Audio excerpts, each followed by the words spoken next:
Hi, it's Catherine from Just Fabrics, and today I'm going to be showing you how to make an apron. The fabric and all the equipment we use for this make are linked in the description below. Cut your fabric to 68 centimetres by 50 centimetres.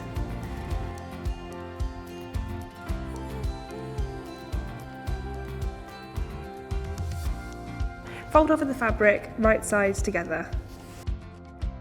Measure from the top fold 10 centimetres and mark. Measure from the bottom 45 centimetres up. Freehand draw a curve going from one point to the other point. This will create your curve under the arm. Now cut the fabric along this line. Now hem all the edges with 1/4 inch seam allowance.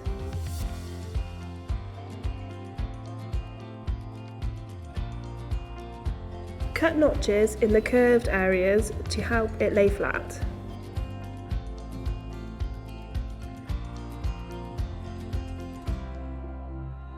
Now sew these edges on the sewing machine. Now it's time to make your pocket for your apron. Cut out a piece of fabric which is 26 centimetres wide by 18 centimetres in depth. Now you have your pocket. Hem the top edge by 1/4 inch and sew on the sewing machine.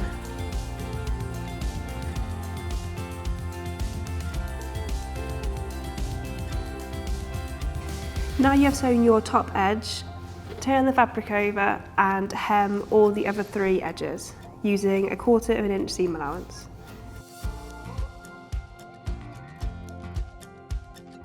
Place your pocket in the centre of the apron and 6 centimetres from the bottom. Now pin the pocket to the apron. Now your pocket is pinned onto the front of the apron. We are going to sew the 3 edges on the sewing machine. Make sure you leave the top edge open. Measure 2 90cm pieces of bias binding and cut. Now cut out a strip of bias binding measuring 65 centimetres. This will be for your necktie.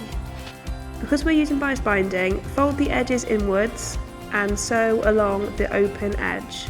Make sure you do this for all 3 pieces of the bias binding. Now you have sewn your strips, you need to attach these to your apron. Where the arm curve meets the straight edge, this is where you'll be attaching your strip. So place underneath and pin.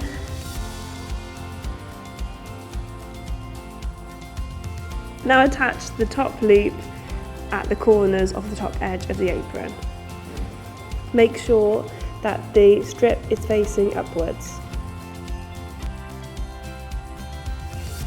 Now you need to sew a small square the same width as your strip and then sew a cross in the middle of the square. You need to repeat that process on the sewing machine for all 4 places where the bias binding meets the fabric. And now you've got your finished apron. I hope you enjoyed that make. If so, please leave a like below. For more inspiration, check out our website and social media.